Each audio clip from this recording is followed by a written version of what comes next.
Assalamualaikum ji. Welcome back to an episode of Kahe, Kazi. My guest today was Anika Zulfikar. Anika Zulfikar is an actor, budding singer. Also, I'm not a budding singer. you're not a budding singer? No. Not a budding singer. Former YouTube personality.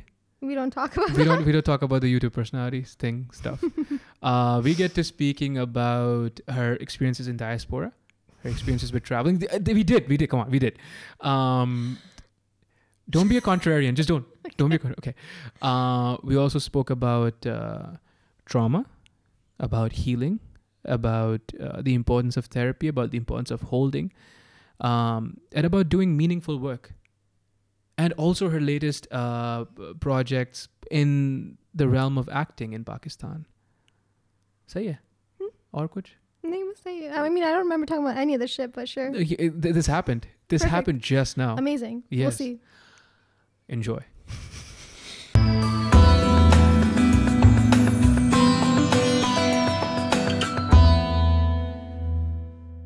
Three, two, one. Anika Zulfikar. How you doing, Anika? I'm Anika. good. I'm gonna go back to Anika. Yeah, it feels weird when you call It me does, Anika. right? Yeah. Anika has that dramatic flair. Oh, I like it. Anika doesn't. You're in like a tough spot now. I am always in Yeah. tough spot because I I'm just not talk too helping much. you out of it. I want the answer. Gee. I like Anika, but Anika is good also. Let's just say it. Diplomacy. मैं Say it. मैं politics में जाऊँगा नहीं. No. So I was telling you about the problematic use of the N-word in Pakistan, Right. right? So colloquial discourse में, there's a couple of sources of learning English, like media-wise, right? So one of them is obviously rap music, and that's where I learned, right? Yeah. And we don't understand the context, but they use a lot of N-words, right? Right. But you grew out of it, and then you realize it's improper. Everyone has that process. Yeah, and you educate yourself, right? But at this age, having been abroad and all those things, even not having been abroad, now having access to all this information, at some point you run out of excuses, Yeah. right? You're just like, okay, Kazi, you can't, not at this age, right? No. So I went to a hip hop concert. It's not a concert. It's a dance thing, right? Okay. And dude, you should have been there. It's the coolest thing on Who was earth. it? So I have this friend. His name is Deshi.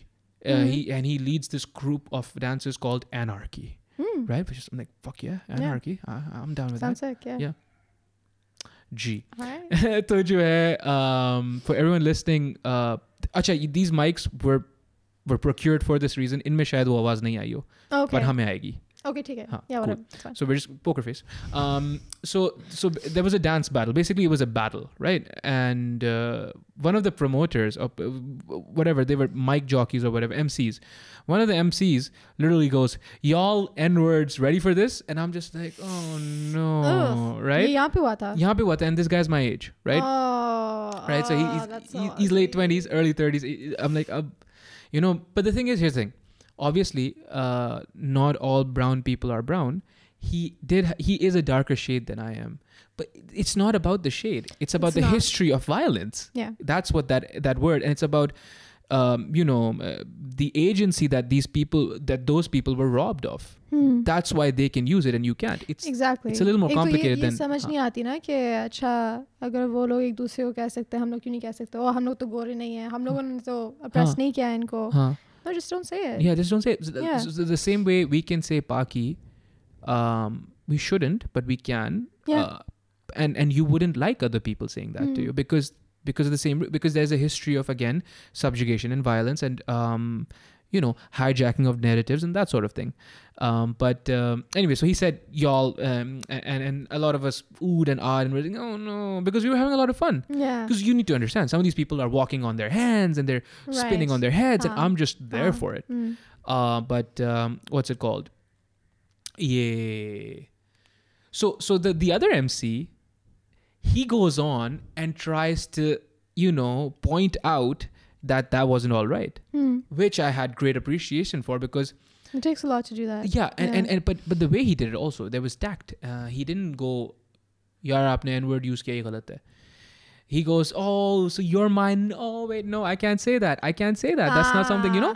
So it was like, I appreciate that because a lot of the times,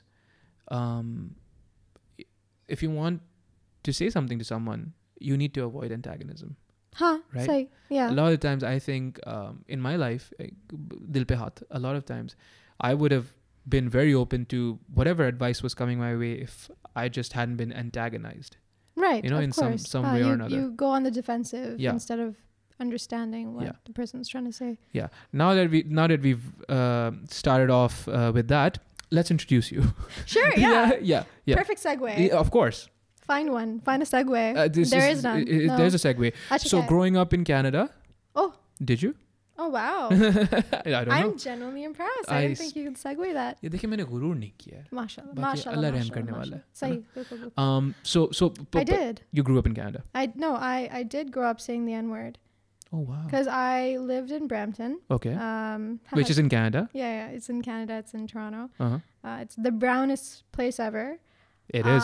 It's browner than Karachi. People don't understand this. Yeah, it's like called Bangladesh because of exactly. And I'm not mad at that. No, not me either.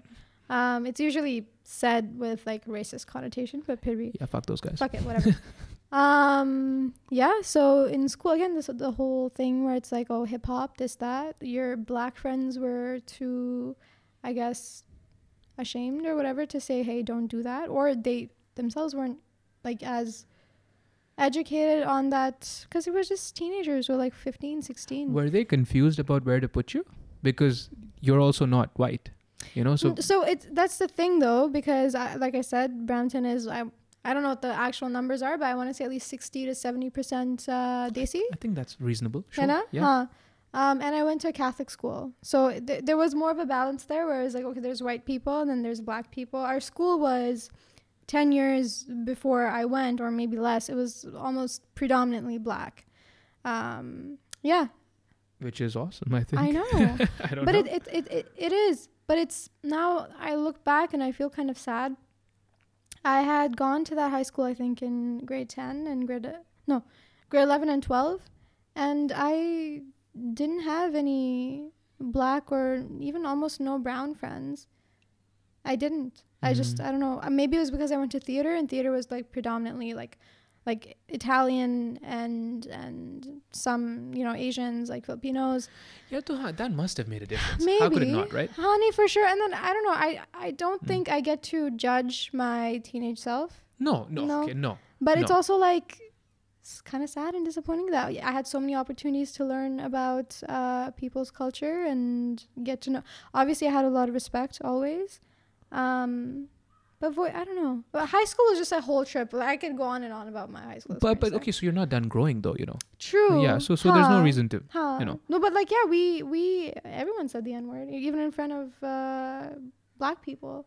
It wasn't until after high school that I was like, oh, yikes. This is not right. Some people never stopped though. Right. Right. People like my age, your age, never stopped. Yeah. It's embarrassing. It's embarrassing, and also to stop, like, I used to love saying it, by the way. I really thought I was part of a group, right? Because I was like, but look at me in the mirror. I'm not, them, so I'm this, right? I'm obviously this thing, right? I used to love saying it, but I think you need to have the ability to listen, right? Because you're going to stop saying it for two reasons. One, you understand why you need to stop saying it, why it's problematic. There's that. Okay. The other reason for you to stop saying it is if you actually are alerted to what will happen if you keep saying it. There's also consequences, right? Of course, and there should be. It absolutely 100% should be. I honestly, like, because some of my guy friends, sorry to cut you off. No. When they say it and they talk about, a black guy almost saw them and did something, I literally say to their faces, I pray to God to get punched in the face one day, and you would deserve it. You would fucking deserve it. Well, there's that, but the other way where you don't need to get punched in the face and you could still stop saying it is you just start listening to what the connotation is. They would even stop saying it then. Log bahut dheet hote hain. Log to mashallah se. Ji. Yeah. Like, they will keep saying it just to prove a point. What's the point? That you can't gatekeep words. That it's a hip hop word. Oh, it shouldn't exist in vocabulary at all because it's demeaning. So why should anyone get to say it? Well, precisely because it's demeaning is why someone should get to say it because it was used to demean them. It's like reclaiming it. Reclaiming their agency, right? Yeah. At least objectively, that makes sense. You know, like pata nahi kyun bahas hai. Behral, you're an actor. just supreme segue skills. Amazing. So no, I want a proper segue. Okay. I'm waiting for it. Let's Okay. go with it. So Anika, you're So you went to high school in Canada, and you mentioned that you also did theater. So you're an actor. Oh, there you go. Very fantastic. Okay. So the bug's always been there to act, to perform. Kind of. It's actually a funny story. Okay. Like I said, I went to Canada when I was 16. So let's track back again. आप पाकिस्तान में पैदा हुए हो. Yeah. And then you moved to Canada when you were 16. I wish it was that simple. Okay. It's not. Okay. I moved there when I was 4 or 5. Okay, fantastic. I was there for 5-6 years in Montreal. Okay. And then we moved back when I was, I think, 10 saal ki thi main. Okay. And then we went to Pindi. Actually, no, we lived in Karachi for a few years, I think 2 years, and then we went to Pindi. I still identify as a Pindi boy. Girl. I was there for... girl, whatever. I was there for like 6 years, I think. Oh, wait, so you don't identify as a Karachi person? I was born in Karachi. That's about it. So then you are a Karachi person. Yeah. Well, the whole time I was in Pindi, I had it up my behind that I was from Karachi. You are. I am. But now I'm just like, it's fine. It's, Karachi. It's, again, Karachi. It's one of those things, the whole immigrant spiel. It's like cliche now. It's like, where is home? You never really know. Yeah. I tend to agree with that. There's that concept. I will not even pretend to know how to pronounce the word, but there's that concept in diasporic literature of the home that never was, or the home that no longer exists, right? You were at home in Karachi when you were born here. But then, and that's the price you pay. And वो भी court का हिस्सा है, मैं इतना समझदार नहीं हूँ.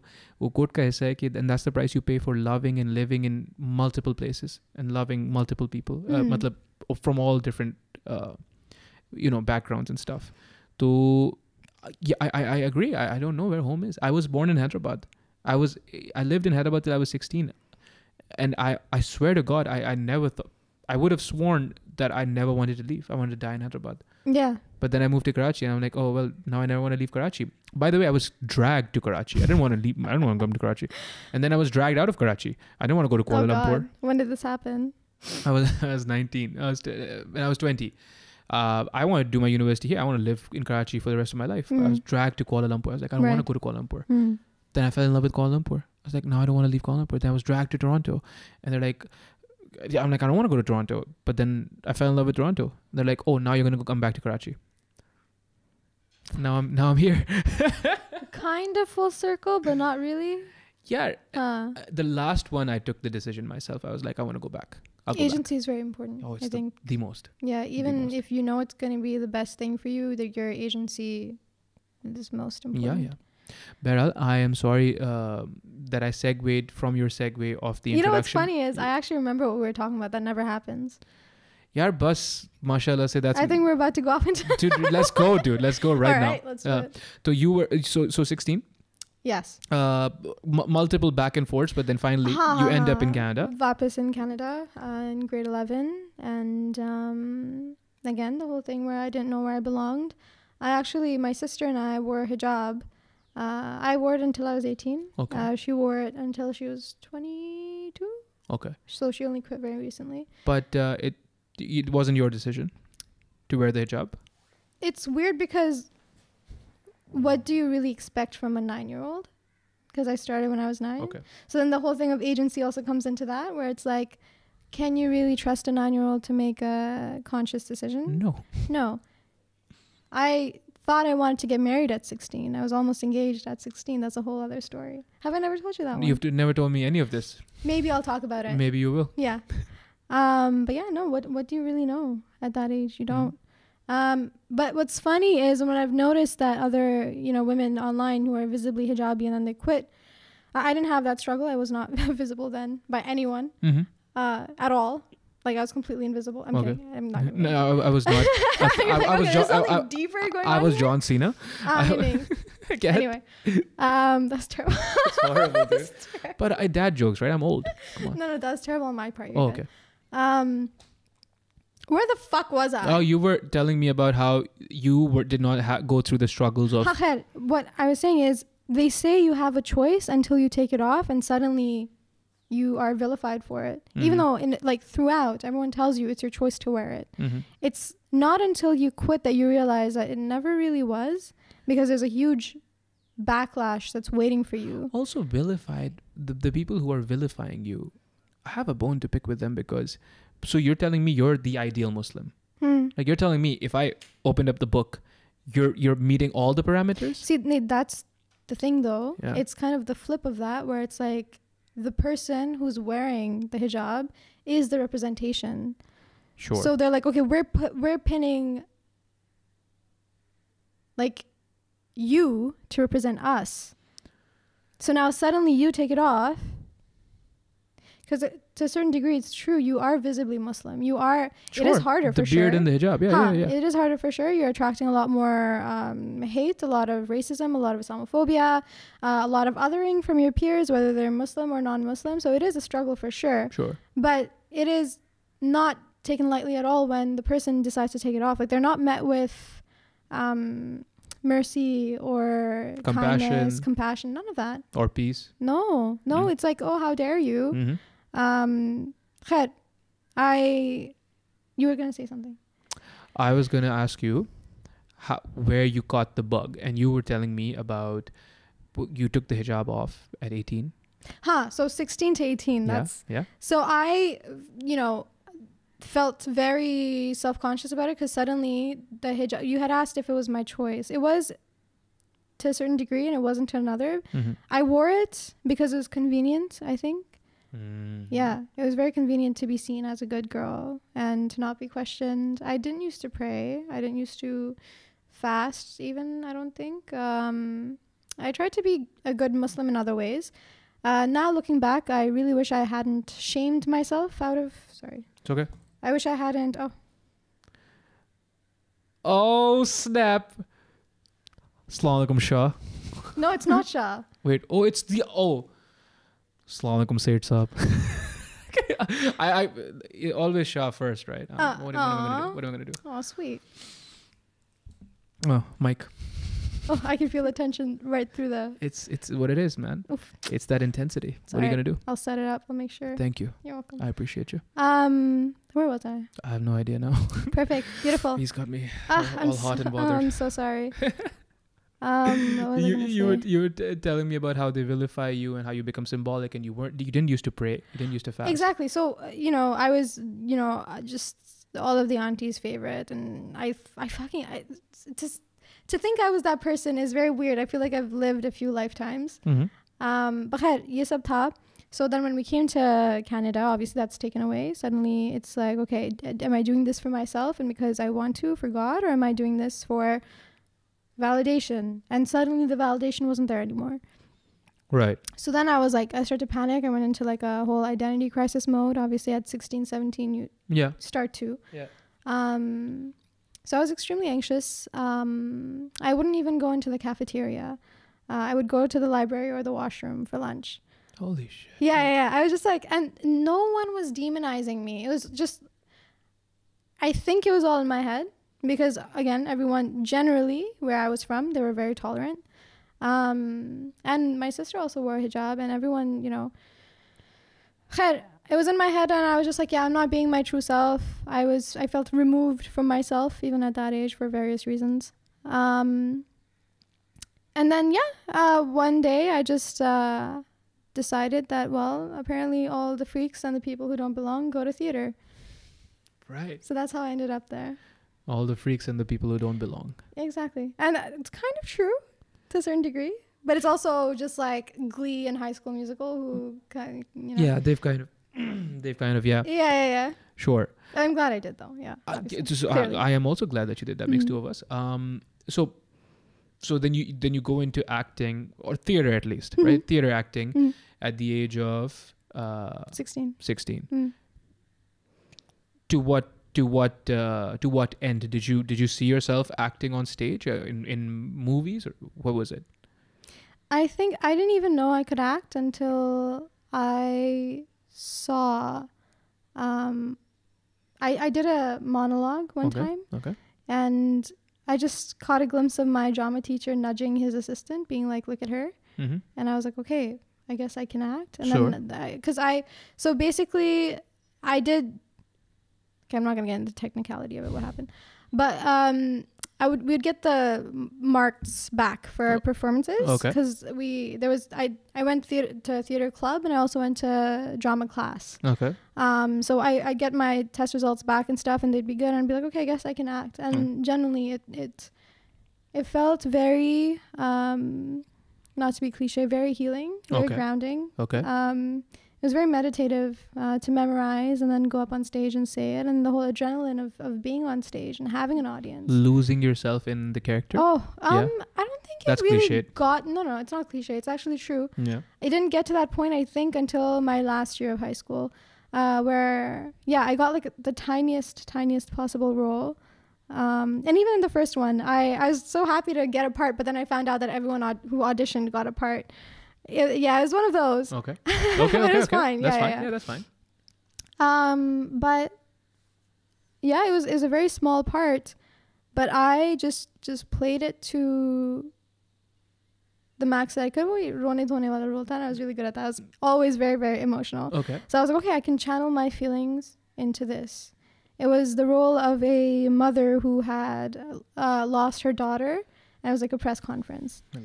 Yeah. So that was the scene, and I was the mother, and that was a really rough time in my life as well. So it really helped me channel everything that I felt into that. So it became addicting in that sense. Okay. I don't think I got lost in the character as much as I got lost in the whole experience of putting on a play and getting close to all of your cast and your crew and your teacher and the belonging director. somewhere. Exactly. That intense like need and search for belonging was almost immediately fulfilled with that, leaving me completely broken at the end of every theater production. Jeez, dude.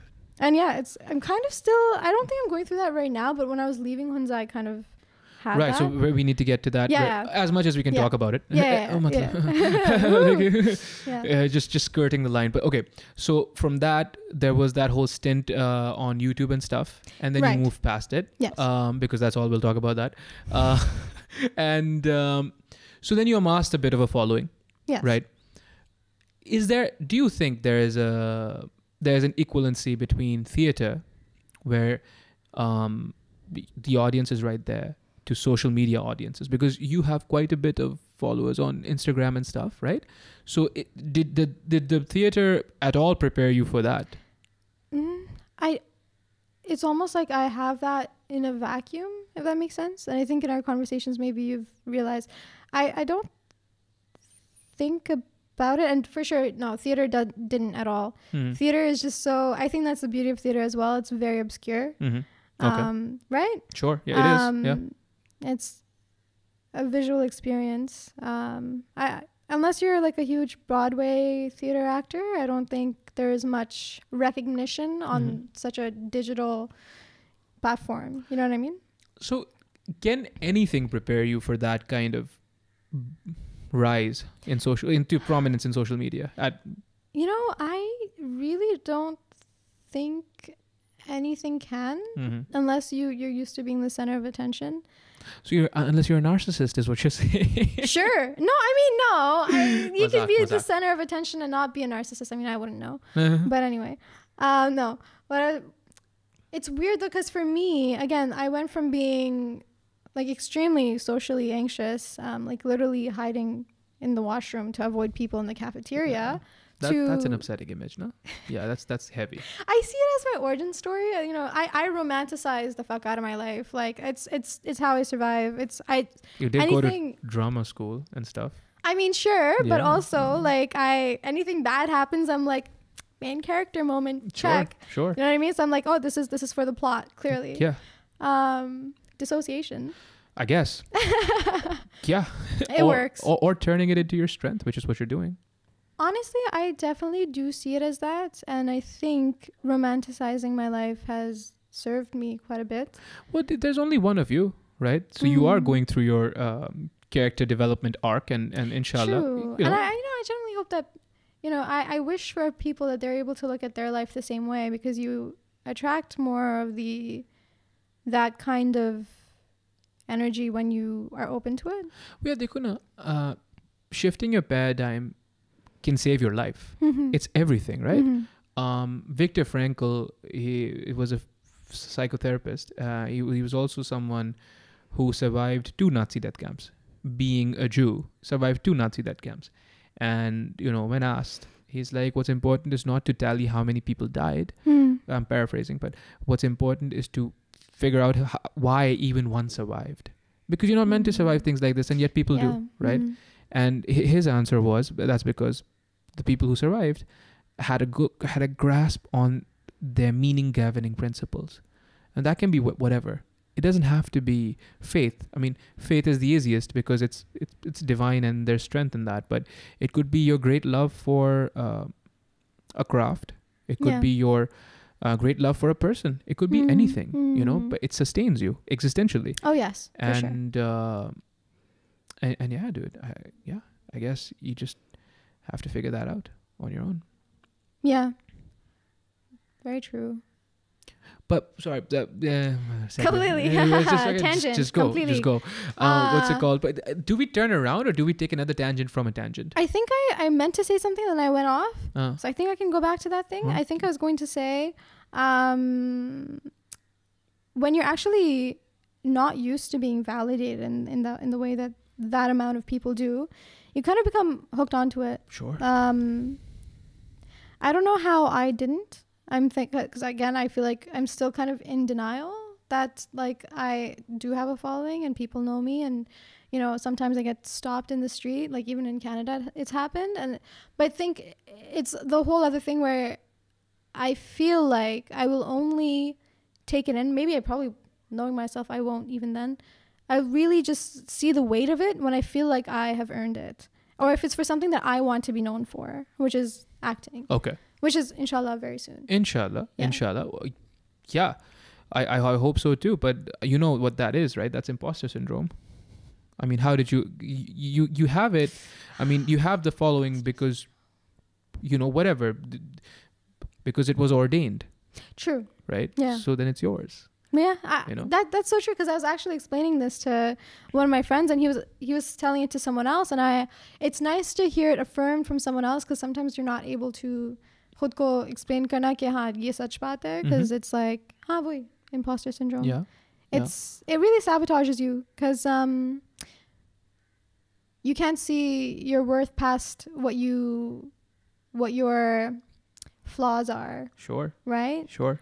One thing that helps me actually with imposter syndrome is looking at myself, my achievements objectively, and being like, okay, if almost like a CV, whether it's personal achievements or it's professional, you look at it and you're like, हाँ ये सही है, अगर किसी और का नाम लिखा होता इसके ऊपर तो I would have been like, yeah, you got the job. Yeah. You know what I mean? I mean, you got here, man. Like you need to give yourself a pat on the back for that. Because the thing is, a lot of us will wait to accomplish something before we give ourselves a pat on the back, right? I think giving yourself a pat on the back is as simple as just giving yourself a pat on the back.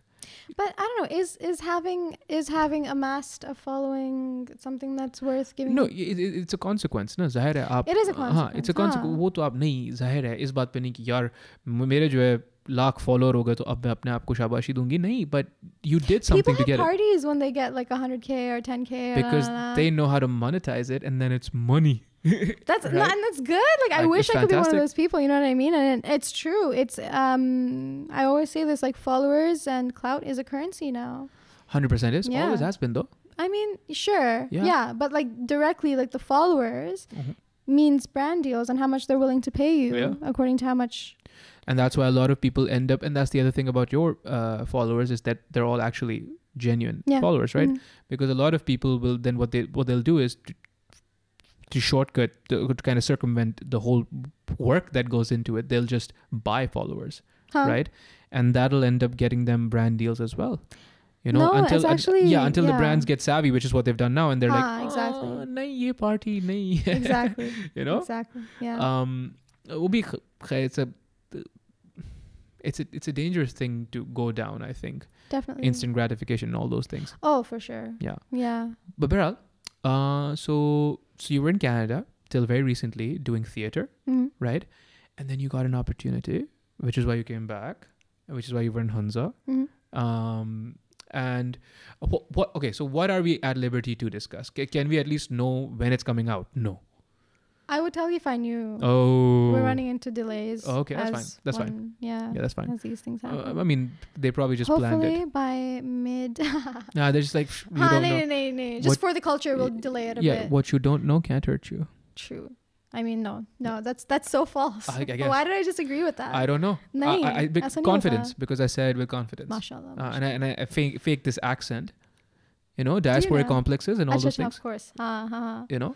वैसे पता है यहाँ आके it's funny because I talked to my friends and my sister and they're like, is that a Karachi accent I hear? And I was like, code switching, it's a thing. Exactly. It's a thing. Yeah. And you know, my English isn't like this, but because I'm talking to you, or aapki bhi thodi, I'm sure aapki bhi thodi polish hogi because the code switches when you it's societal imperatives. It's external validation, external sources of just validation or imperatives or what have you, or whatever the conventions are, and they govern our interactions. Like, you know, the way I speak to someone like, say, Hamza bhai is not the way I'll talk to you. It's just not going to happen like that, you know, because codes and code switches. Yeah. So you can't tell me when it's coming out. Midsummer. Yeah, but midsummer. Midsummer. So this is a proper serious acting gig that you've come back for. Yes. Are you looking to do this now full time?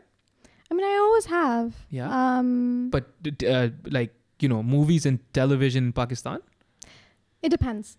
It depends if it's something like this. I think, Alhamdulillah, I've really hit the jackpot with this. Allah kamyab karega, inshallah. Inshallah.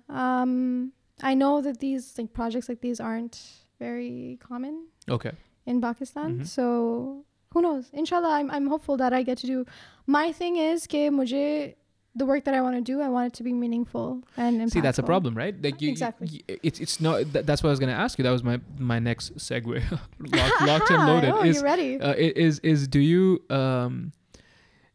because if you associate worth and meaning with your work, then you will want it to mean something. Exactly. Right? And I think, at least spoken to 2 other former actresses, and former only because they were like, there was not enough meaningful work. There were only vampish roles, or the Sati Savitri. I don't know how to pronounce that. Savitri.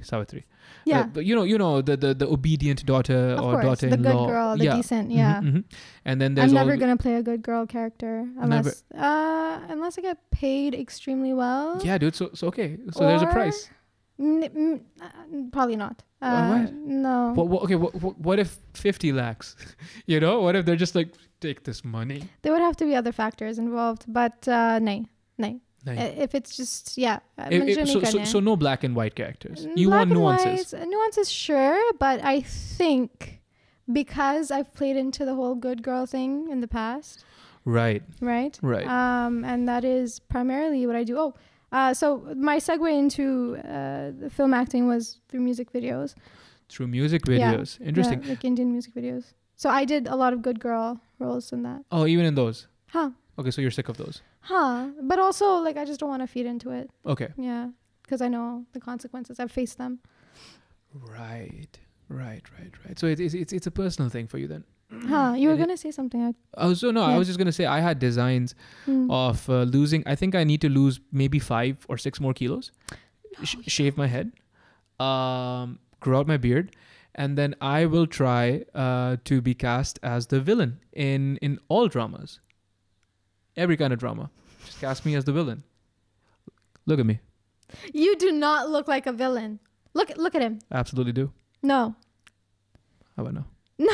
You're not doing it? Okay. No. Maybe if I grew my beard out. I don't know, man. But villain roles are fun. Dude, I think there's, especially now with the rise of anti-heroes and anti-scripts and the antagonist not being as black and white as they used to be. And who's to say what a villain looks like and what he doesn't? That's it, dude. Right? Yeah. Why am I shaving my head then? You're fine as you are. Maybe I'm just a villain like this. Oh, that's kind of concerning. Yeah, I guess. But whatever. Oh, that would be the perfect villain then. Right, because I'm unassuming. You know? And this is like very well curated. You put this together just so you don't look like a villain. Yeah, just so I don't look like a villain. It's working. Yeah, trim my beard. You've won my trust. And everything. I wear glasses. Do you even know if I need to wear glasses? I do. I've worn glasses since I was 9 years old. It's fine. But what's it called? One of the most fun things that I've done recently is, so Said Saab is doing the project Mashra. We're not going to talk about it too much, but so there was casting call. And so I sat in on some of the auditions. And some of these people are just fantastic, right? And I'm just sitting there going, what? And that's where you start to shift paradigms because, so say for, this is all hypothetical now, I'm not talking about the project, but say for instance, you have to audition for the role of a abusive husband, right? So there's this one guy, he's like my size, my height, right? Very loud, he's kind of robust.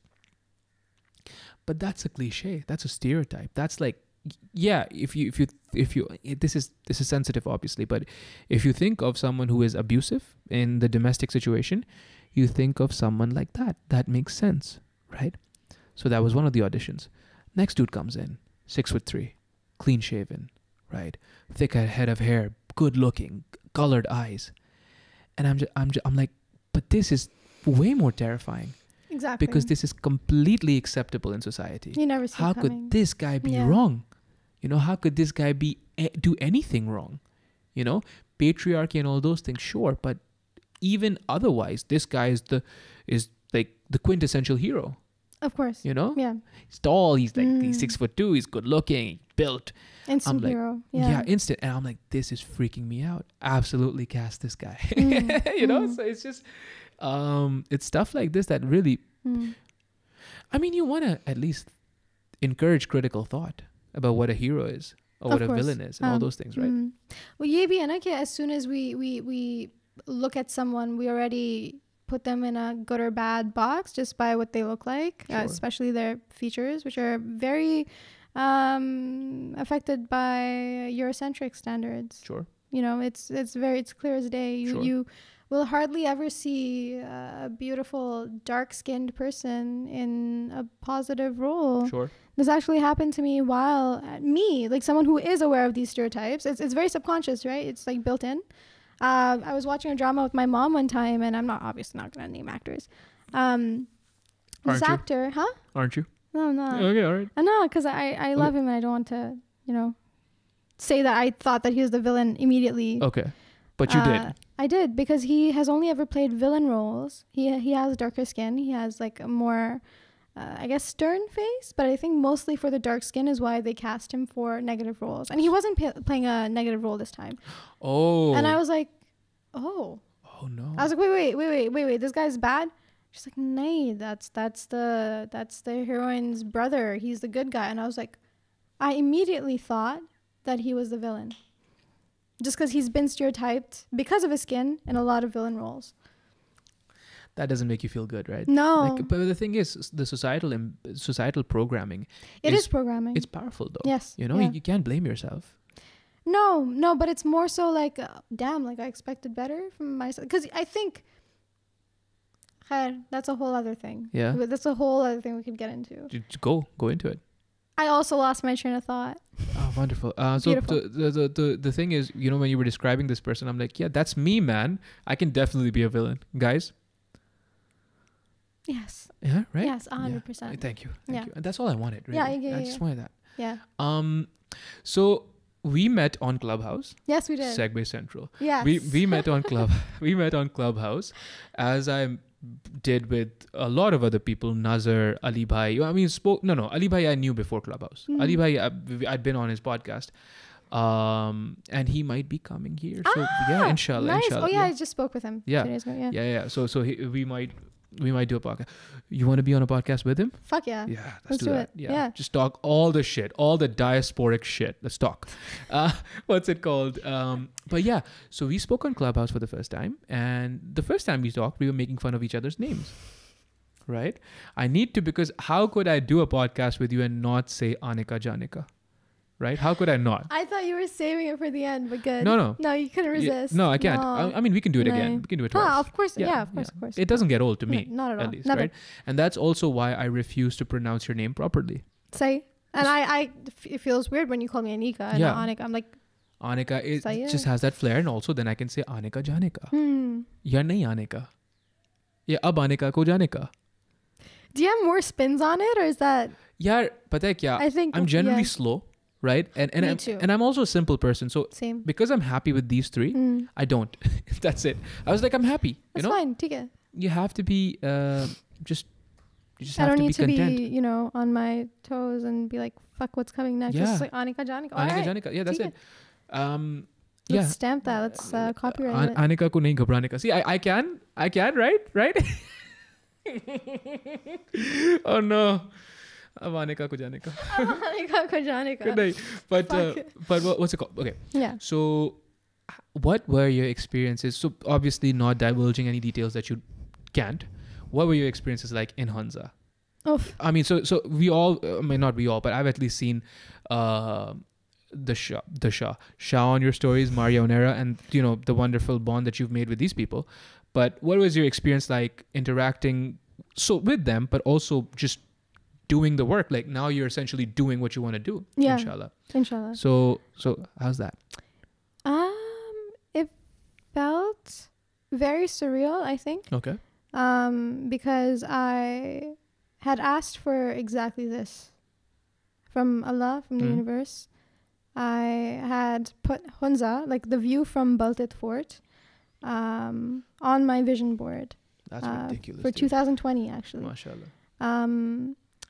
And I was on a camping trip in June of this year with the producer and director of the last play that I did, who are very good friends of mine now. And they're so kind, they just took me under their wing because I... say their names. Unka to naam bol sakte hain. Yeah. Andre Newell and Tara Patterson. Okay. Yeah, I love them so much. Yeah. And what's the play that you did? Antigone, presented by the Girls of St. Catherine. It's actually on YouTube. It's on YouTube.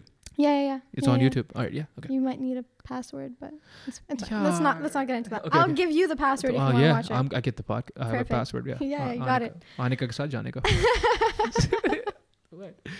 I'll keep doing it. I'm sorry. I'll stop. I'll stop. No. I'm genuinely so amused by it. Like, I'm surprised you haven't been doing it more. Anyway. Okay. So I was on a camping trip with them after we wrapped. We finished the play, and we were pulled over at a gas station, and ekdam se baat chhudi randomly, just small talk, random talk while we're on the way. Okay, would you prefer to live in a city or in a small town? Because we were passing through a small town. And I was like, I would love to be in a small town for work. And I was like, specifically, I'd actually love to be in the mountains acting. Oh, wow. Specifically Honza. Because I had been to Honza in 2018. Yeah. Fell in love with the place. There's something magical about it. So I've just never been though. No, you have to go. I will. I'm going again probably in March. Come with me. I will. Yes, Inshallah. I mean it. Yeah. Okay. It's amazing. I don't know if it's the scenery or if it's the people or if it's just the magic that's in the air. It's definitely a combination, right?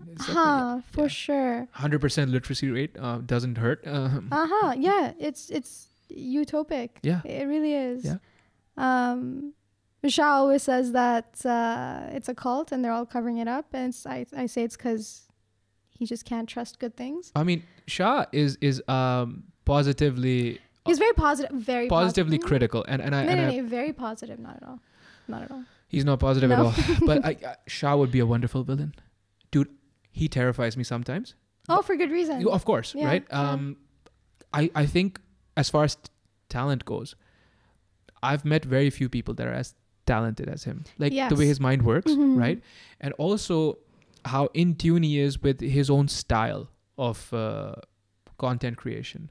You know, and I know content creation is a bad phrase to use around people because मैं content नहीं बनाता हूँ, मैं बस ये इंसान हूँ.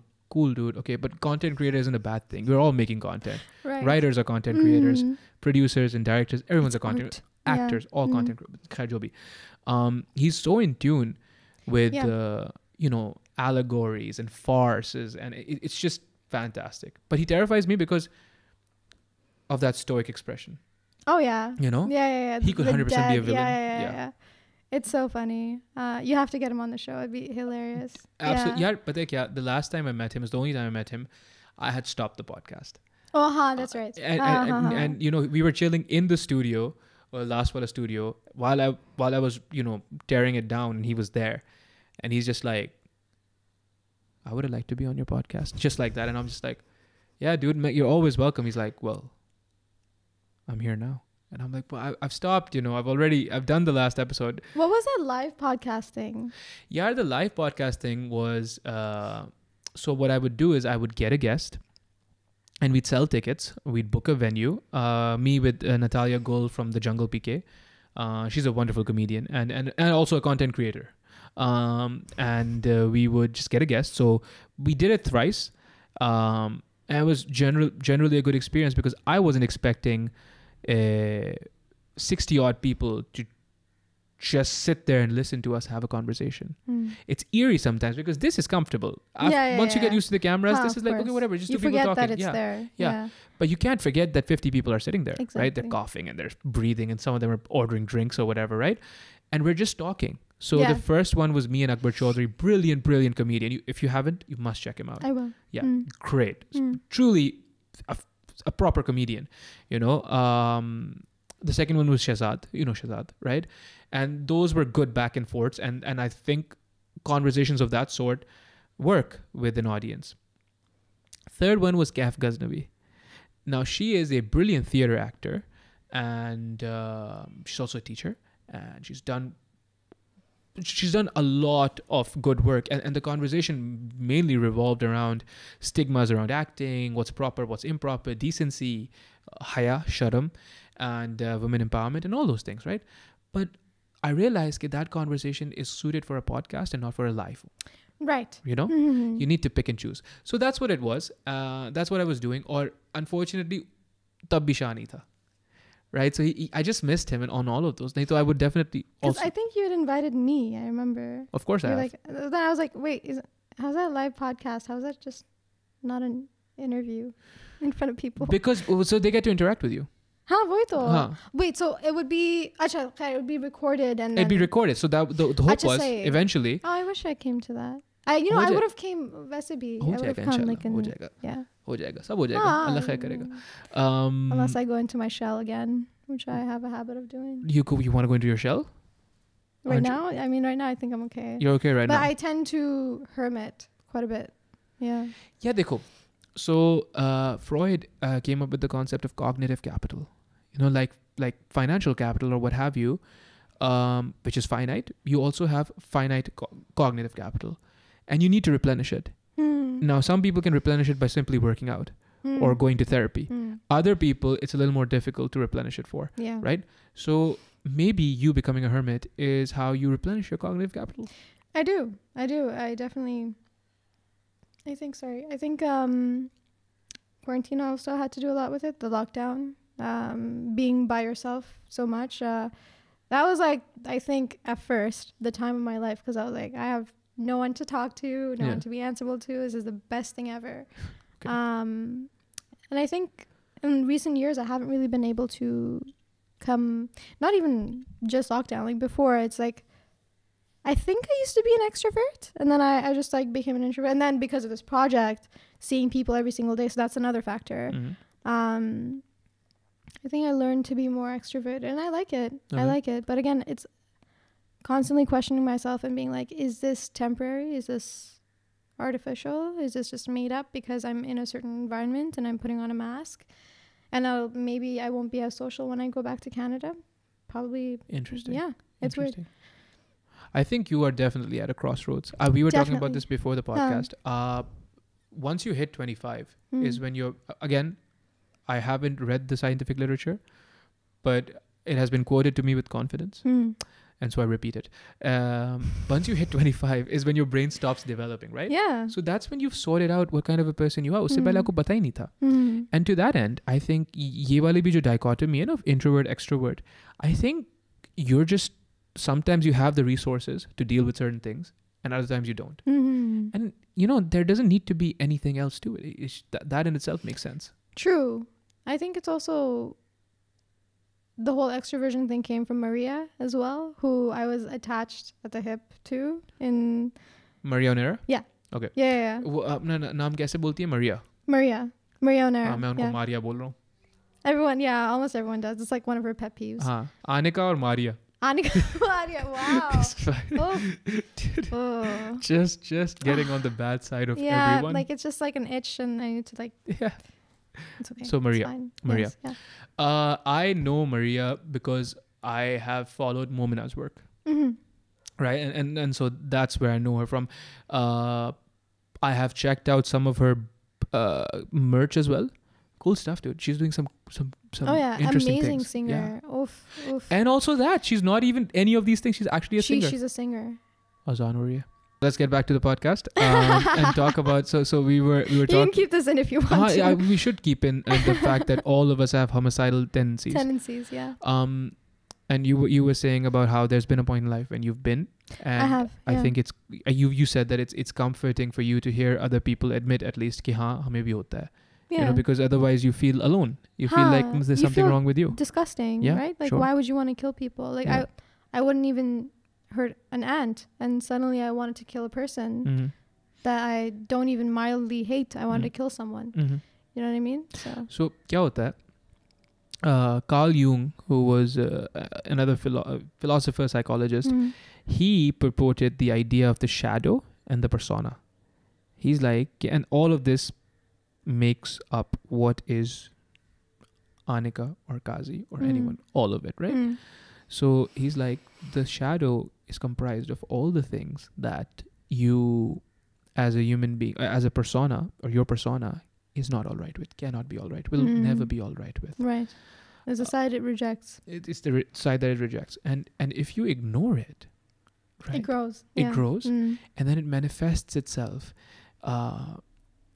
through actions or wants or needs or what have you, right? And a large part of marketing is aimed at the societal shadow or the societal archetypes. Interesting, right? Yeah. Because if it's unconscious, you don't even know why you're drawn towards someone. Like, someone finds you pretty. Why? Why do they find you pretty and not someone else? Do you know what I mean? Like that it's governed by a host of psychological, philosophical factors that are just in your unconscious. But coming to terms with it is probably the only way that you take the control back from your shadow. Nahi to, there's just no way, right? Of course. But anyways, we're talking about how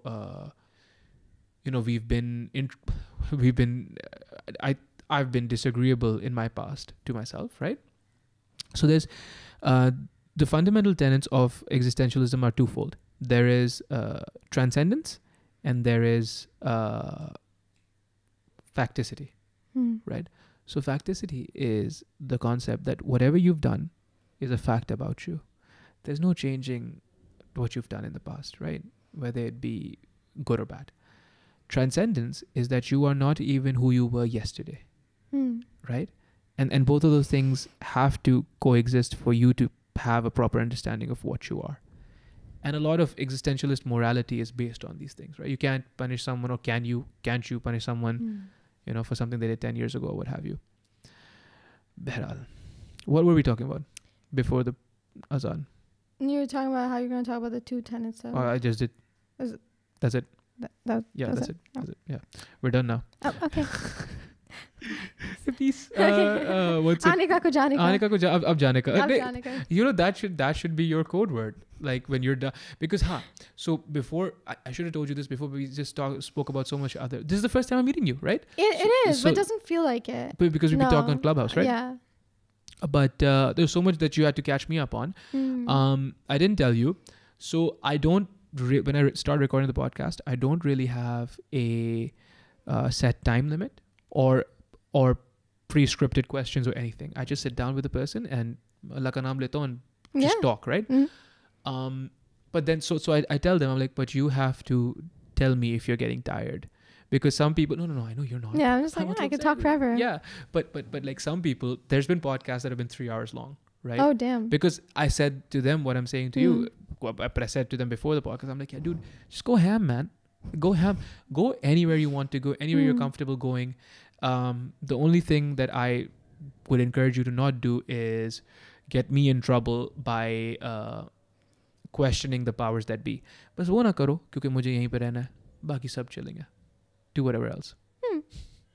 Yeah, cool. Yeah, Whenever. Call quits whenever. Like, yeah. It's fine. So you're definitely, no matter what amount is offered to you, you're definitely not playing a good girl Sure. role, Yeah. right? Like the good wife. The good or wife, the good subservient daughter. Okay. Yeah, the bitch. I'm not gonna say, because I do see value in those roles and the narratives where it's like acha nahi aisa hota hai. But it's also celebrating women for adhering to and upholding this patriarchal system and the standard, and they're rewarded for it. Sure. And then they're punished for not upholding it. Sure. Yes. Right? So that's basically, when you boil it down, that's all it is. It's like, okay. So my problem would be, or my concern would be the polarity, right? Which is, so you're not going to play that. Well, mostly the only other roles that are available are, and I know there's nuances to this, but mostly the only other roles that are available are the vamp or the evil mother-in-law or sister-in-law. That's fine to me because that's an outlier. Interesting. Right? You'd play those. Again, it depends. Okay. Like, it has to have nuance for sure. Of course. I don't mind playing villains or roles that I disagree with, but if the overall message is something that I can get behind. Okay. Because I feel like, again, like, this is cheesy and dramatic, but I've learned to not apologize for it anymore. Okay. But I feel like I owe it to myself and the craft of acting to not give in to that. Because why is that cheesy and dramatic? Because I feel like I owe it to the art, because it has saved my life. You know what I mean? Like in many ways, like again, like throughout high school and like anxiety and depression, and I've had PTSD through all of it. Like it's numerous times acting has been the thing that I've looked forward to enough to not end it. You know what I mean? Yeah. Okay. Yeah. Okay. So I feel like it would be a shame to give in to that when I hold this craft to such a high regard. Mm-hmm. Do you know what I mean? Sure. And again, I realize that, I understand the actors who take on roles as just jobs. Sure, yeah. Because this is bread and butter, and I do hope that it never gets to the point for me where I have to, and I don't have a choice other than to. Yeah. But we are by no means criticizing them. They're trying to put food on the table. Yeah. Okay. So, but I also get that I can afford to be on this high horse because acting isn't necessarily, 100% what is sustaining me. If it was, maybe I would feel differently. Well, I mean, you know what I mean? So I think it's admirable that you are acknowledging your privilege, but say yeah. But okay. But you have a presence on social media. Again, I do want to come back to that. What are there any designs for you to continue making content there? Again, if you have something secret, some top secret plan that you're working on, I mean, you don't have to divulge this information, but is there? I would like to. Okay. In an ideal world, yeah, I actually want to get into music because playing I write. It. Yeah, well, yeah, I'm decent at the guitar. Pretty meh singer. Sometimes I'm like a 7 out of 10. 7 out of 10 is great, dude. By my standards, which aren't very high, but yeah, no, I can hold a note about. Okay. I think. But I want to get into like composing my own. So, yeah. That's exciting, man. Thank you. Yeah, that's I think I want to have, because I write a lot, like a lot of songs. Like they're just there. Yeah. Before I was an actor, I was a writer. Yeah. That's fantastic. Thank you. So yeah, there's that. Definitely there have been many times where I was like, I want to get back into YouTube on my terms, but it's so exhausting when you're catering to an audience that you don't that doesn't understand you for you and doesn't want to. What's your following on YouTube? The same as Instagram. Okay, so that size? Yeah. That's sizable. Yeah. And it's literally I'm missing out on money by not tapping into it. Literally. But so your problem then, or so what I'm hearing is that you're concerned that they're expecting a certain kind of content. Yeah. They're not just open to whatever you put out. No. Which is why it makes me somewhat not envious, but like rush kota hai mujhe jab main dekhti hu ke people who don't have as much of a following, but they have a following, but they're like fiercely loyal. Yeah, dude, the super fan. Exactly. Yeah. And they're fiercely loyal, and they're there for you, like everything that you do. And I know that there are people out there for me like that as well. Of course. But it's like, again, it's the whole thing where it's like, content creators, artists, whatever, we make so many excuses to not actually do the work. Sure. I'm looking right at you. Looking right at you. Gee. Yeah, I'm one of those people. So yeah, you're safe. But I think I hope that you get into it, man, because reinventing yourself is difficult. It's dangerous. It's scary. It's meant to be all those things. But at the same time, you do have a platform, and I think 7 out of 10 is definitely something you can work with, man. Definitely. It's better than a 3. I mean, I can be a 3 sometimes. Sometimes I can't even sing happy birthday. It's really bad. Yeah, anxiety wali jo cheez hote hain bahut buri serious hoti hai. But you're not disgusting. No one's needing you to sing in front of people. That's the beauty. Yeah, and you have people like not that I'd need like autotune, but yeah. I get really anxious when there's like an audience. No, autotune ka masla nahi, but if you're sitting by yourself, I think singing is cathartic. I mean, I sing in the showers, right? And sometimes even on my Instagram lives, I don't care, right? But how come I've never seen this? I don't know. Fuck, I'll be tuning in more often. Ab to main kar raha bhi kam hi hu, lekin what's it called? It's deeply cathartic, and if you do it alone, and the power of technology is such that now you don't need a lot. No, you don't. To record audio or even instruments. You could, and the thing is, you have people around you who could facilitate it. For the time being, at least, until you invest in your own. And even when you invest in your own, it's not as much of an investment as it used to be. So definitely do that. Yeah. Would you consider vlogging again? No. Did you ever used to? I actually have like one vlog and one get ready with me videos out back when everyone was making get ready with me videos, and I think I'm fairly proud of that because I made that 3 years ago, I think, almost 4 now, and I think I was my most genuine self, and I feel like over the course of the next 2 years I kind of lost it again with the onset of validation, like extreme validation. It's like kind of like, okay, I want to make sure I can keep this now, you know what I mean? Sure. So I became more anxious, and obviously I was depressed, all these things. Well, obviously you were also what? Depressed. You can't just steamroll over it. You were depressed? Yes. Jeez. Yeah. As they say, with great fame comes... No, that's not the quote. That's not the quote at all. With great fame power comes depression. No, Allah Rehm Kare. I fucking butchered that. But anyway. No. How did you manage to go through that? Was there therapy involved? Or? So I have received therapy. Okay. I saw a therapist throughout, I want to say 2017 and so this is before 2018, but that's for PTSD. Okay. I was actually going to get into that, but I feel like right now might be too late to get into that. Nahi, please keep going. PTSD? Yeah, I had PTSD from childhood sexual abuse. Oh my goodness. Yeah, I think I should have thrown a trigger warning out there before actually saying anything. All of these are rated E. Yeah. All of them are. Yeah. Yeah. And I'm sorry. No, it's okay. I'm sorry. Yeah, maybe a trigger warning for me. No, I know. That's what I meant. It's fine. But yeah, so I didn't know that I had been raped in childhood until I was 18, 19 when I was going to university. Okay. Yeah, I was about to move back into the house that it happened in. And so the flashbacks came back as like a forewarning or like as a trigger or whatever. And I still remember it very vividly. Like the day that I realized Ramzan ka end tha. And we were at the mosque opening our fast.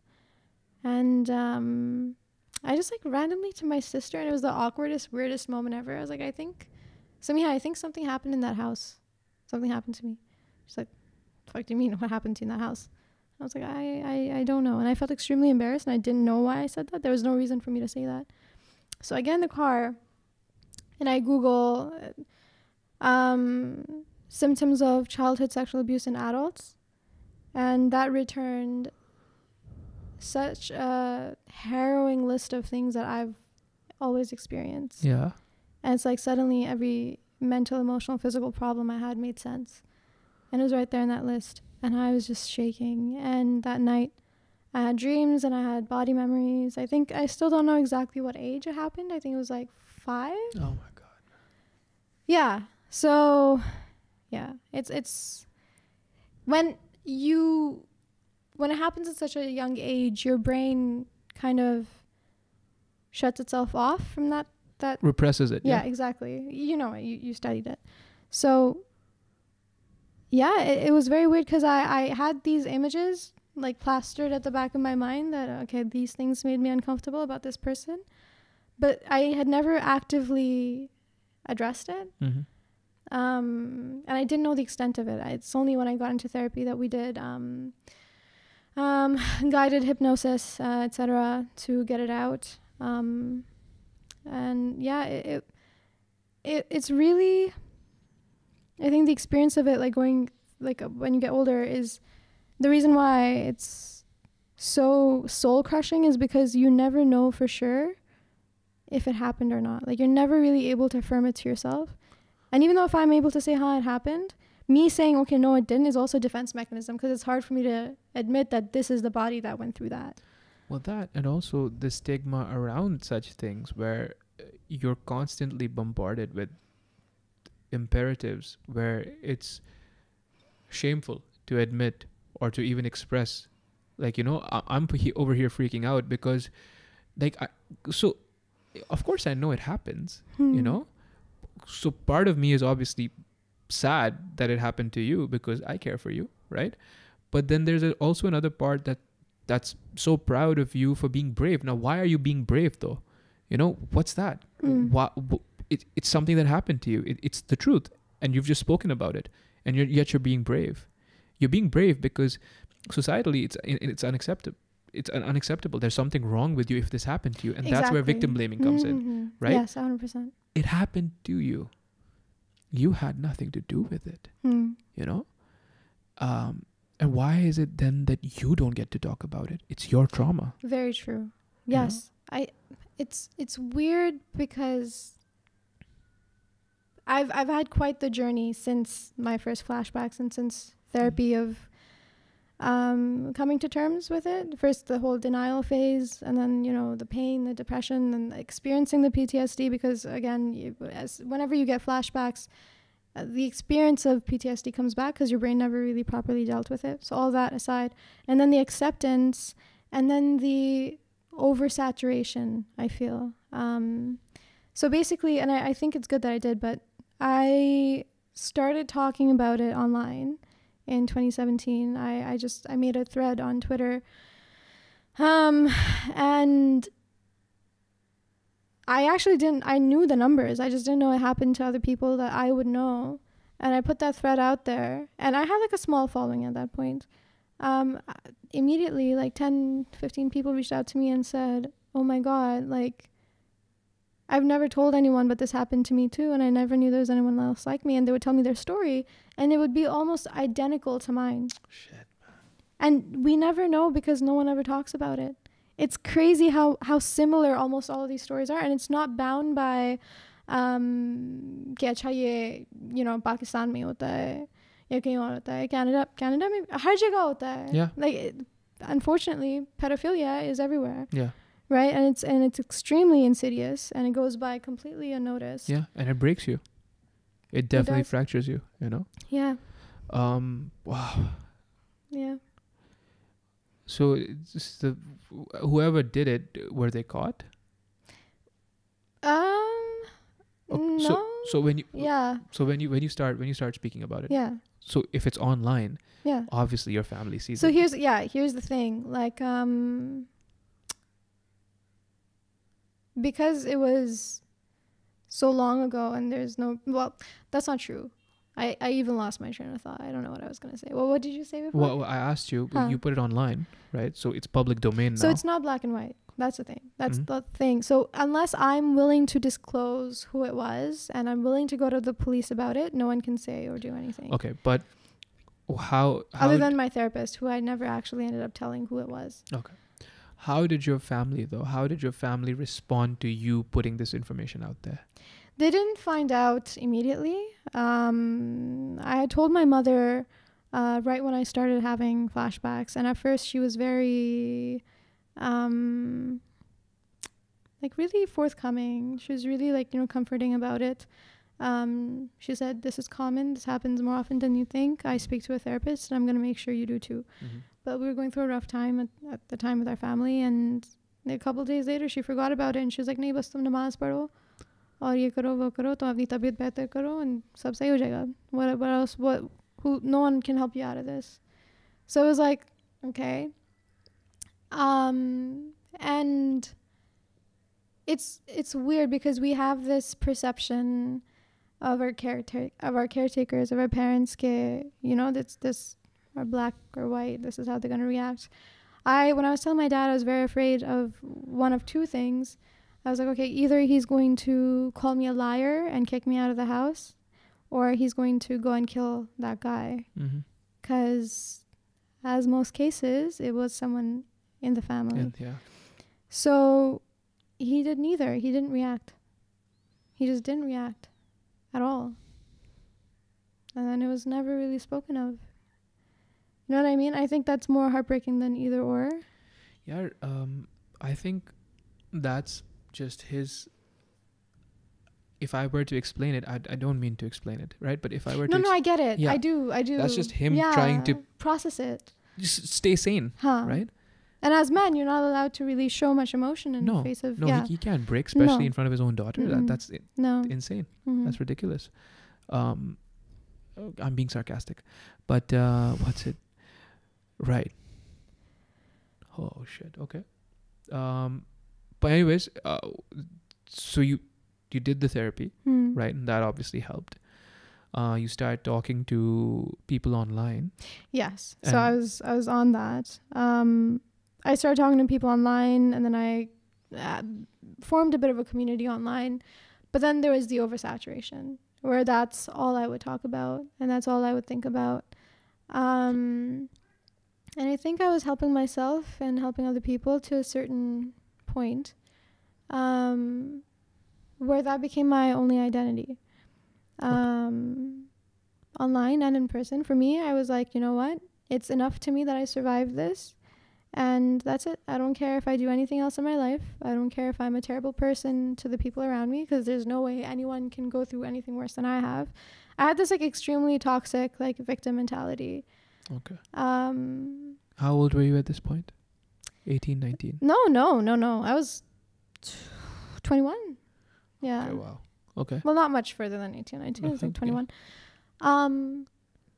But yeah, it's very weird. So like for me to talk about it now, I'm like, okay, am I doing this because I feel like I need help and I need to get my story out there so people can help me? Am I doing this for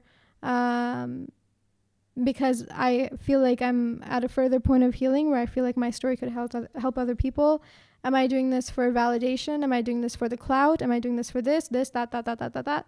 All these things in my head. And I'm like, why am I, I judge myself so much about it because I've been on both spectrums of denying it and then completely oversaturating myself in it. And especially now as a somewhat public figure where it's like me talking about it, it could have any impact.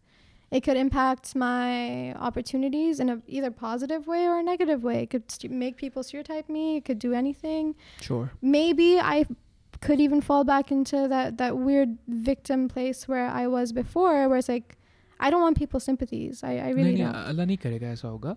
Yeah. But I think, so what I'm hearing, there is absolute cognizance of the kind of problems and the kind of behaviors you've employed to survive. Yes. Because there is, inshallah, you will not fall back into those problematic, because I think one of the most pertinent things, factors to healing, is just bringing it into conscious awareness. Like, yes, I was being this way, or I was maybe, there was a lot of learned helplessness or any of those things, Yes, for sure. If they come into your conscious awareness, it is less likely now that you will khuda na khasta fall back into it.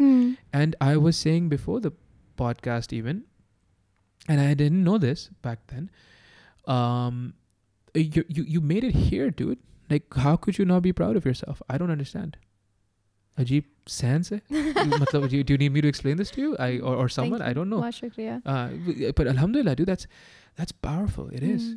I'm sorry to have brought it up so log mere sath karte hain. abruptly. Aisa hota hai, please tell me this has happened before. This has happened before. Okay, not about this specific thing, but just by the way, extremely traumatic story about divorce, about suicide. Like, they just sit down and talking, and it's not even in the first hour or the first quarter of the podcast. It's when they're talking and mid-talk, they're like, oh, by the way, this. And I'm just like, I'm blindsided. Oh God, throwing you a curveball. Yeah, but listen, I think it's beautiful that you've chosen to speak about it, and I also think it's powerful that you use such neutral language. So I think jo aap baat kar rahe ho about the learned helplessness, the victimhood, all that stuff. I doubt that you would have spoken like this back then. No, I definitely back would then not there have. was obviously indignation, as there should be. By the way, there would have been anger, there would have been all these things, as there should be. With trauma, there often is, right? There's indignation because abhi main shayad gunagar hoon, yakinan hoon, but ek bachcha masoom hota hai. When you think about something like this being done to a child, there's that righteous anger, where you're like, no, there's nothing the child could have done that would have warranted. Well, who can do something to warrant this kind of behavior? No one. But why would you go and do that to a child? Right. So there's righteous anger, there's anger that is not flawed. There's anger that is absolutely warranted. But then what that does is that bleeds into the way you speak. And I saw none of that when you told me the story, right? And that's I think at this point, because it's so rampant in our society, and because so many people need to hear this, I think that's the best way to go about doing it, because you could trigger other people, with your anger or whatever, with your vitriol. And I just think and I did. Not now, hopefully not now. But before I would, right? Like, I would literally tweet every thought I had, and people would start reaching out to me and be like, hey, love you, but had to unfollow because what you're saying is really triggering. You know what I mean? Sure. Which, is valid. But I think, there definitely needs to be, and it's a slippery slope, because I don't think that victims should have to police how they speak about their trauma. No, of course not. You know what I mean? No. But then again, it's like... But you're not just a victim. See, that's the problem. Yeah. A victim should never have to, and they should never have anyone around to tell them कि आप इस तरीके से ना बात करें. Yeah. उनके साथ जाती हुई है, आपके साथ नहीं हुई है. Yeah. आप अपना मुंह बंद रखें. लेकिन फिर दूसरे भी होते हैं. But, you know what I mean? but with you, it's also this platform, right? Yes. So you have to conduct yourself. Oh, for sure. And that's why, वो quote है ना, heavy is the head that wears the crown. Something I'm paraphrasing again, right? But there is a greater responsibility on people like you, For sure. And I think I think only maybe for this one thing, I am very aware of it. But it's like, I want to get to a point where I can speak about it. And I have been, but in a proactive, in a way that bring something positive. Because personally, alhamdulillah, at this point, I don't really feel the need to talk about it as often or at all, unless I have those bad PTSD days, which are, bound to happen, unfortunately. They happen. But again, it's also, and I'm not saying that every survivor of abuse should feel a responsibility, but I do. I feel like a responsibility because I, alhamdulillah, have never had any shame in my life. Alhamdulillah. Like I just bilkul bisharam. So like I'm okay with talking about these things that a lot of people feel nervous or ashamed of talking about. But again, isn't that so heartbreaking that a person would have shame, and so many of them do. You're absolutely right. Shame about something that was done to them. Yeah. Like as a child. Extremely heartbreaking. Because like, the shame shouldn't be ours to hold. It's not ours. No. It's not. Fuck. Yeah. Deep breathe. I'm sorry. No, please don't apologize. Please, I'm telling you, it's tremendous. The work that you're doing with this, it supersedes any singing or acting that you could ever do. I'm sorry, because this is actual healing. This is societal level healing, and I hope that you enjoy all the success that you want and more in acting and in singing and all these other things. But this is just so. It's paradigm shifting, because I have sat and listened to quite a few people who have blamed themselves for this. They've been ashamed, they've been bitter and angry, resentful towards themselves. Yeah. How are you resenting yourself for this having happened to you? But that's where that comes from. Or maybe if I was a certain way, no, dude, no. I've definitely been through all of those phases, and they do tend to recur when there's a trigger. Okay. So that's what I think it's very important to actually unapologetically talk about it. Absolutely. Right? Yes. Because we do get to hear stories, but they're almost always anonymous, right? Yeah. Because okay, so and so big celebrity, but we don't know the name, we can't say the name because they can't come out about it, and I agree that that's important because it's like you have to save yourself and your image and your family and all this stuff. Sure. But at the same time, you're shaming not only yourself but the people who've also been through it, where it's like, okay, you can't come out and talk about it. So it's like it's a very weird struggle for me between, well, I don't want to be the face of this because I don't want to identify this being my only personality thing. Absolutely not. Right? Yeah. But also not having this just be like a faceless story of like, okay, this just, Yeah. Because I feel like when we not personalize, when we see the faces and we realize that, okay, well, this person is thriving, they're surviving, they're out in the world doing their thing. Alhamdulillah. And they've been through this. This is someone that I can be like, hey, maybe I'll make it out okay. Because there's so many times, even up until very recently, where I didn't think I'd make it out okay. You know what I mean? Like that's what I mean when I say acting saved my life, because in the thick of this is that I found acting and I immersed myself deeper into it. I literally fought people for it. I wasn't allowed to act. I was forbidden from acting by the time I was 20. Yeah. Okay. Because my dad was all like, nay, haram, this, that, obviously. So, but I knew that this was my lifeline. I knew that this would serve a greater purpose. So again, I guess, I don't know if this is a appropriate segue, but going back into the thing where it's like, I don't want to portray roles that I don't think do justice to what this immense thing is that brought me, oh my God, it's dramatic. Salvation almost. Salvation. That helped me out of a very difficult time. And I definitely think that, art serves a greater purpose. It's something, and oftentimes you'll hear artists say that they don't even know how they did this. It wasn't them. Dude, art isn't yours. It's you understand? Not. It just comes through you. Yeah. Once you're done making it, it's not yours. Yeah. We're the conduit for it. Sure. And again, incredibly cliched, all of this that we're saying, but I read a quote once about poetry. They're like, a poem isn't it doesn't belong to who wrote it. It belongs to who needs it. And that's true for all art. It's true for someone's vlogs. It's true for the work that you do, which is obviously a little more structured, but still content, right? It's true for Maria's songs. It's true for Shah's parody sketches. It's true for everything.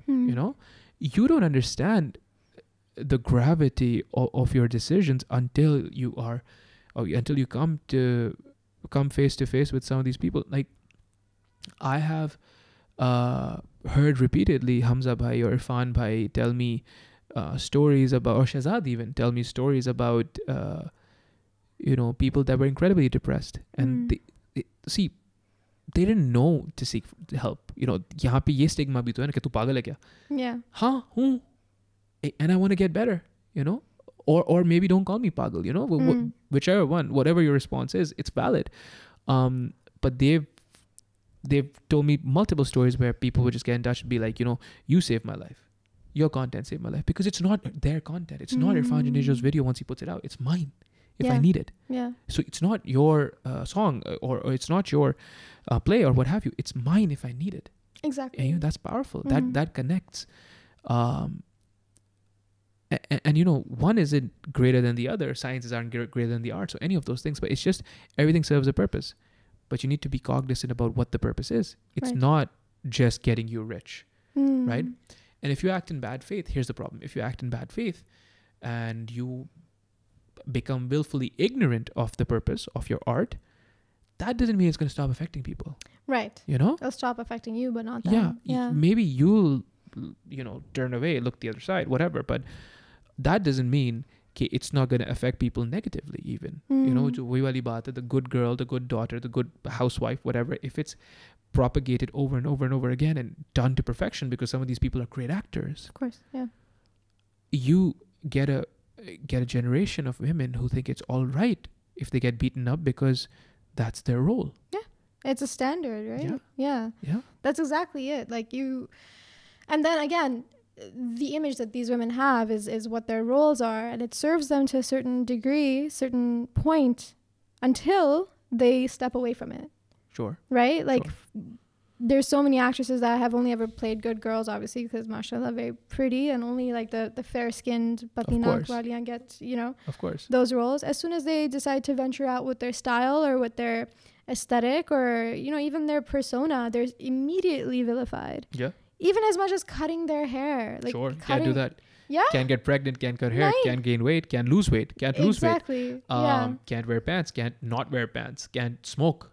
I mean, don't smoke, but Aur also phir do it if you want to. Agar negative kirdar ada kiya, then they start associating that with you as well. Yeah. Even more so because of how convinced they were that you were only a good girl. Yeah. So I don't want to feed into that. Yeah. I think so. I recently had, you spoke about it earlier in the podcast as well, but I us waqt pata nahi kyun, we were talking about something else, I think, and so I forgot to mention this, but a lot of these standards of beauty or what have you are genetic. Oh yeah. So you can't even help it. No. Right? Maybe I can lose weight, but I'm not going to be able to change my complexion. I'm not going to be able to stop having a beard or start having a beard. I'm not going to be able to. Har cheez ke liye theek hai. Complexion ke liye bhi hai, beard ke liye bhi hai. And they have it at the ready. Yeah, and the thing is, it's terrifying. It is. How so many people are beholden to these standards, right? कि यार मेरे बाल जा रहे हैं, यार तो जा रहे हैं ना, तो हम क्या करें? You know what I mean? I joke about it all the time. I'm going to shave my head because eventually I'll go bald. It's male pattern baldness. I can't help it. And yet people are governed by this. How are you going to preserve your cognitive capital if you think this is something that's wrong or you've been cursed with, or something that makes you less desirable? Less desirable to who? You just need to be desirable to yourself. If you're इसी चीज की game है, I think. Yeah. Because people who are convinced themselves, even if they're not conventionally attractive, that they are attractive and they act as such, they will be perceived as such as well. Absolutely, dude. Absolutely. Right? There's so many people who are not, gore chitte, this, that, and they're just so attractive just because they have it within themselves that they are, and There's they exude belief. that. Yeah. You know what I mean? Absolutely. Yes. Yeah. Yes, absolutely. And I think there's strides that need to be made, but I think there's definitely movement. in the Pakistani context, in the film industry, we have generally started to at least have the conversation, and I hope we can add to it, but at least generally have the conversation कि यार नहीं सिर्फ गोरी चिट्टी होने से कोई अच्छा या बुरा नहीं हो जाता है. That's just literally a consequence of their birth. Yeah. They didn't do shit for that, you know? Or even for that matter, if they did cut their hair, maintain a good body size or fat ratio, what have you, that's not enough to garner value in and of itself, right? If I am... So my younger brother is 6'5", right? Alhamdulillah, and I'm 5'11", right? That doesn't mean anything. No. Except that he's 6'5" and I'm not, right? To say he's more masculine than I am, or one of us is, you know, on those basis, takes away from all the agency that we do have to be good people, to be decent, and, you know, work hard and all those things. And so we take away a lot of times we take away agency from the other person and the onus on them to be a good person. Yes. Do you know? Exactly that. You could who can I mention right now? Maria, even, right? So she's pretty, but she's also a great singer. One of those things you can control.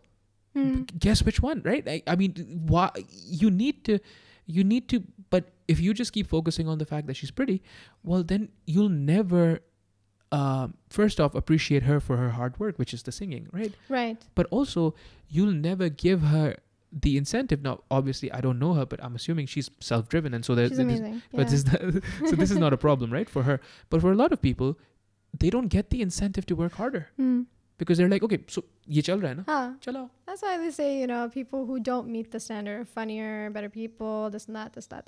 Because good-looking people, again, there's no incentive to be anything other than good-looking because that's going to get them by. That's it. And then think about the world-shattering event that is old age. Oof. You know? You know? Yeah. Because they're not ready for that.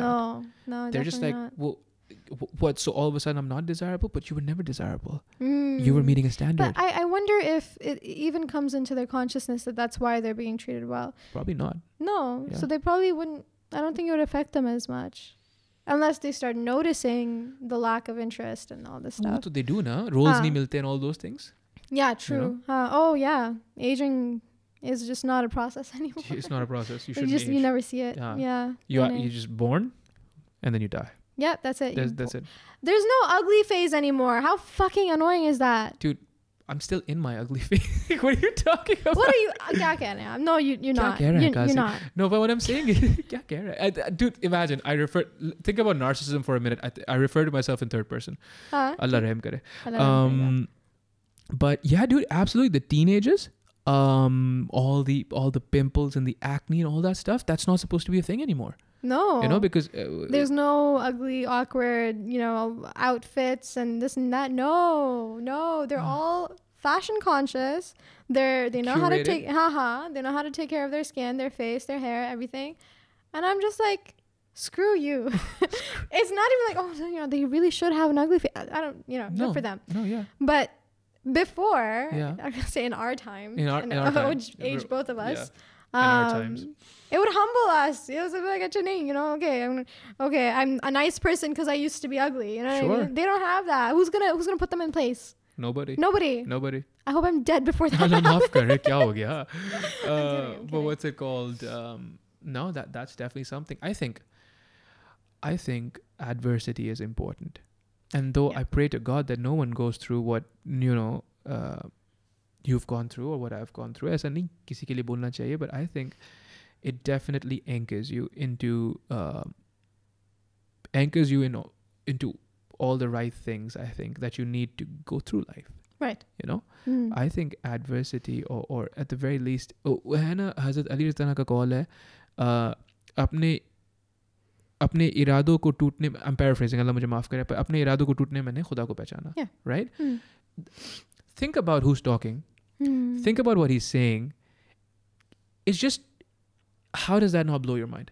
I don't understand. Like even okay, don't consider him a religious personality, right? वो हमारे लिए, लेकिन just as a philosopher, a scholar, and a warrior, he is he stands head and shoulders above most of humanity, right? Mashra, suggest his work. This is just the work that he's done.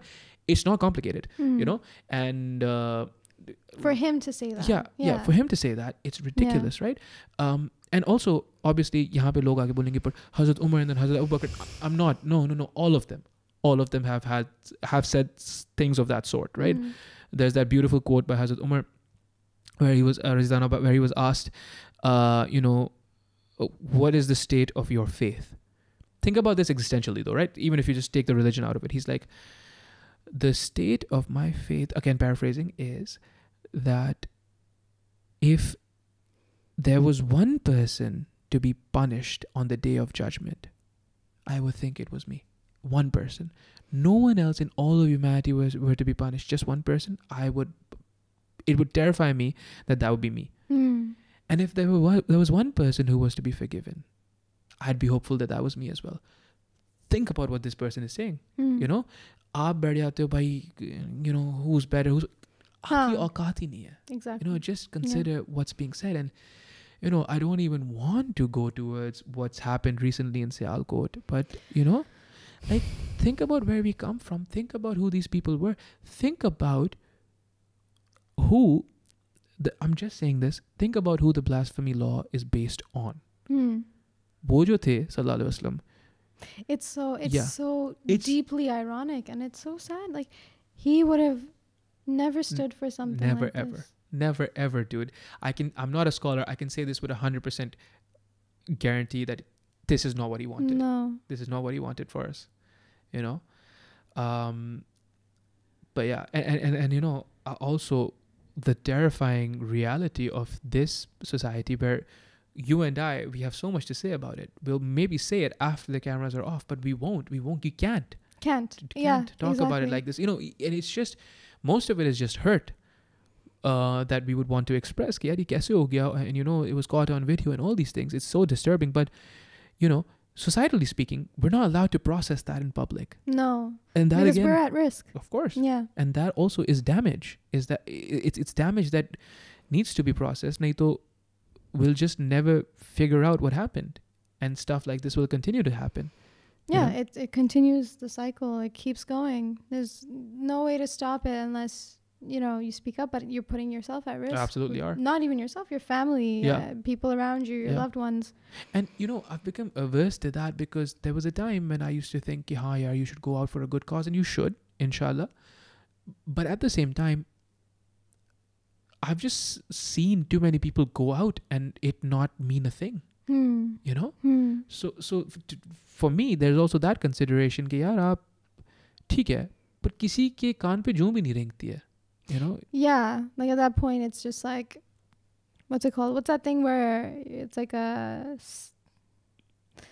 when a lot of people have the same opinion and you just bouncing Groupthink, echo chambers. Echo chambers and group things. Yeah, that's all it is, unfortunately. And you're just patting each other's back because the people on the outside, they're not even fucking listening. No, of course not. Yeah. Of course not. Receptive to dur ki baat.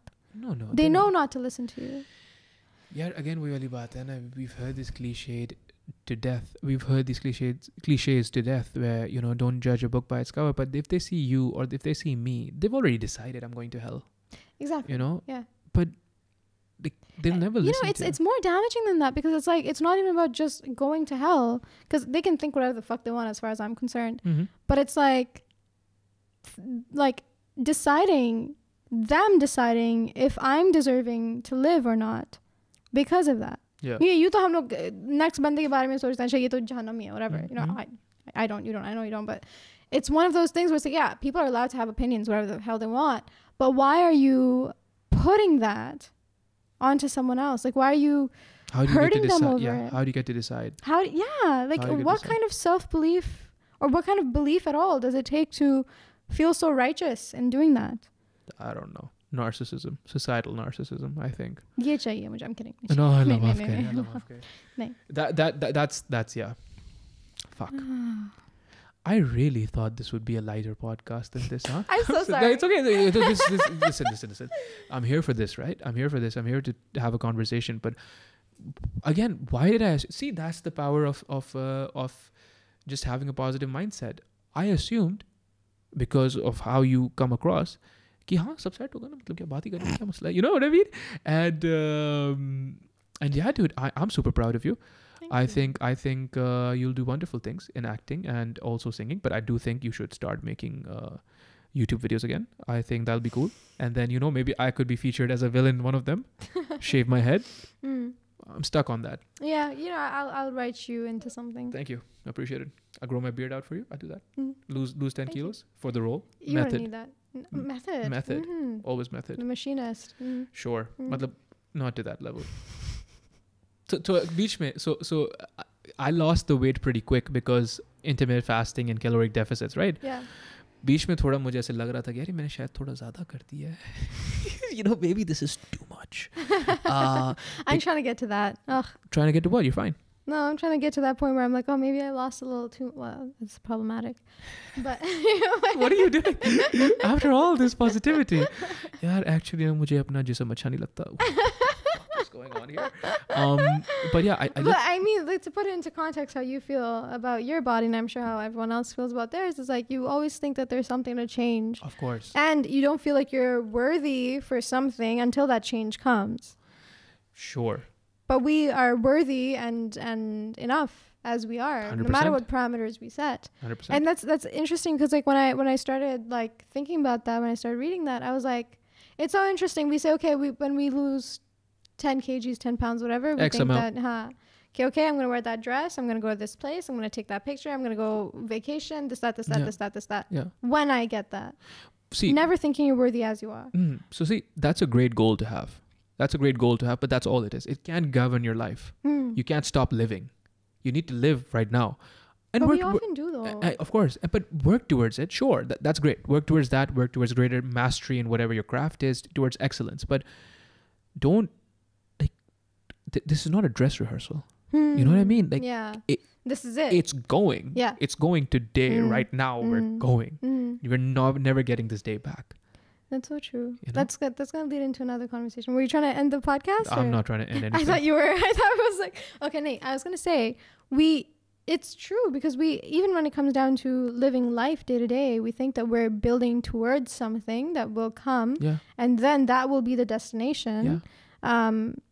On a clubhouse, are they rooms? They're called rooms. I don't remember anymore. Hello, what's clubhouse? I don't go on that place. It's called clubs. The club in the hallway. In the hallway. There is a hallway. There is a hallway, which is interesting. It is a time. It's a fantastic app idea. True. Right, for what it was. I mean, there's spaces now on Twitter. Exactly. Now, I've never actually been in a space. Is it good? I think we're good. I think we're sorted. Bas, ho gaya. Sorted. Ho gaya. I was saying, in a room, the topic was like, what's your legacy? What do you want your legacy to be? And it was very interesting because people were talking. And then this one girl came and she's like, or I can't remember if it was a girl or for someone else, whatever. Someone said, your legacy is every day. That's right. Every single day. That's right. If you were to die tomorrow, what you're doing today is your legacy. Are you happy with that? That's it, yeah. And I was like, wow. Because everyone's like, oh, I want my legacy to be that, I, build an orphanage and I, have a, this, that, all these amazing things, valid things that I'm sure all of us are working towards. But what are you doing today that you'll be proud for tomorrow? Well, the thing is with these writ large goals, right? The people who end up achieving them or achieving them is the word, this is the language to use. You will see them make some small meaningful step towards those goals every day, right? And I think Bruce Lee said this, कि इतना ना सोचो कि वो आपको paralyze कर दे, but take some small meaningful step, right? Yeah. Instead of being like, जब मैं एक actor बन जाऊंगा, उसके बाद मैं orphanage खोलूंगा. Orphanage खोलना है ना, goal क्या है? Orphanage खोलना है. Orphanage में क्या होता है? What's the purpose of an orphanage? To take care of children. Work towards it, dude. Like start with whatever you can afford, whatever you can pay. It's right there, dude. Your legacy is unfolding as you speak. And yeah, we often live. We're numb. We live such uninspired lives because we think we're not enough. Well, we've been building our legacy, our story, our protagonist all this time. And here's what's interesting. The building is the goal. There was no pot of gold at the end of the rainbow. There was no happy ending. The building was the point. Going through it was the point. मैं कितना cliche हूँ. It's like that, that quote by our Lord and Savior, Miley Cyrus. Oh, fuck that, dude. Ain't about how fast I get there. Yeah. Ain't about what's waiting on the other side. It's the climb. It's the climb. Also, I think Albert Camus said this, or Friedrich Nietzsche said this. I'm gonna get back. I'll get this back. All right, yeah. I think Albert Camus or Friedrich Nietzsche said this. One must imagine Sisyphus happy. You know who Sisyphus is? The guy who pushes the rock up the hill. Right. And he's cursed because wo rock bada hota jata until it crushes him. But then he's revived, so he's immortal. But he can't do anything other than just push the rock up the hill. So the concept is that the pushing of the rock is the goal. It's not about getting it up the hill. It's about doing the thing, man. How is that different from the Miley Cyrus quote? Because it's an old European white dude. Come on. This is a young Eurocentric North American white girl. Yeah, who has, by the way, vocals for days. Oh yeah. Days, you know. The whole personality takes up a lot of her, Persona, celebrity or what have you, but for days. Oh, amazing. Yeah. Absolutely amazing. Yeah. I can't remember the last song I heard by her, but definitely iconic. I can remember the last song I heard by her. What song was it? You know. No. Wrecking Ball? Oh, I love that song. Yeah. Vocals for days, like I said. Yeah. I came in like... No, never. No, that's not happening. Please. No, I don't want to destroy that. No, I ruined that song. Yeah. But Anika, this has been wonderful. Thank you. I'm glad that you're back. Allah karega jo bhi hoga achhe hoga inshallah. Jo bhi aap karoge, I think you'll do wonderful things. I can't wait to see what you do next. I do hope that you start the content creation thing. Thank you. Please, for whoever lives under a rock and doesn't follow you, your social medias, Instagram and then YouTube or Twitter, है ना? ये तीन ही है आपके. Facebook तो है नहीं. That's about it. Yeah. हाँ, Facebook नहीं देना हमें. So Instagram क्या है? It's at Pakistan. I didn't want to ask you what that's about. I'm surprised you didn't. The video's done now. No, it's not done. Cut it. I'm kidding. No. Well, this is terrible. Getting into new. So I used to listen to a lot of pop punk. Okay. In my teens, and I think going into my early 20s. So give me an example of pop punk, like Limp Bizkit, stuff like this. Yeah. Sure. There's Panic at the Disco. Yeah. Fuck, why am I forgetting all the names? Yeah, Panic at the Disco, Fall Out Boy. Fall Out Boy is good. MCR, which was more emo, but I was very emo as well. MCR concept? My Chemical Romance. Oh, yeah, dude, okay, yeah. I heard one or ek do. Yeah. A lot of like alternative metal. Like I used to listen to a lot of Breaking Benjamin, 3 Days Grace. 3 Days Grace, okay. Linkin Park. Of course. Of course. Naturally. It goes without saying. In the end, ke bagair. Yeah. In the end, nothing. Yeah. No, sure. Like Hollywood Undead, like a lot of, and I can't remember half the bands right now. Yeah, sure, but okay. When you put on the spot, and you don't know the. I'm sorry, bands you like. I didn't mean to. I'm not. I mean, as in like. I mean, maybe I'm even wearing a Green Day shirt. Green Day, of course, American Idiot and all that. Ah, yes. Yeah. Okay. Green Day, yeah. I love Green Day so much. Boulevard of Broken Dreams, kiska nahi kata. Ha. That's their most famous. That's the first song I learned on guitar. Nice. Yeah. So punk. Yeah, so that was me, and then Istan was like Pakistan, and then that kind of obviously the emo phase and the punk phase kind of faded off. The name stayed, and then I was like, I think I see it more as like I see myself as an outlier of a lot of, not stereotypes. What's the word? Outlier of a lot of standards set by society. And so you dissent. Sure. Dissension, what's interesting is the punk culture actually comes from dissent. It's a subculture. It's a subversive subculture. That's what it is. So you dissent. Pakistan descent. There we go. Beautiful. It comes full circle. Yeah, alhamdulillah. Alhamdulillah. But yeah, I see it more as like a, you know, my space. I want people who feel like they don't belong to feel safe in it. That's where the Istan comes from. Wow. Yeah. Beautiful. Like a place for punks to belong. A place for punks to belong. And also everyone else now. Everyone else. Because now. she's big time. Actor. Take it away from me. Okay. I'm kidding. What's it called? And YouTube? YouTube's the same. Pakistan. Yeah. And Twitter? Yeah, same. Pakistan. Everywhere is Pakistan. Everywhere. Soon there's going to be merch and I'm going to be even more insufferable. You're definitely sufferable. Thank you. Yeah. But it won't be very soon.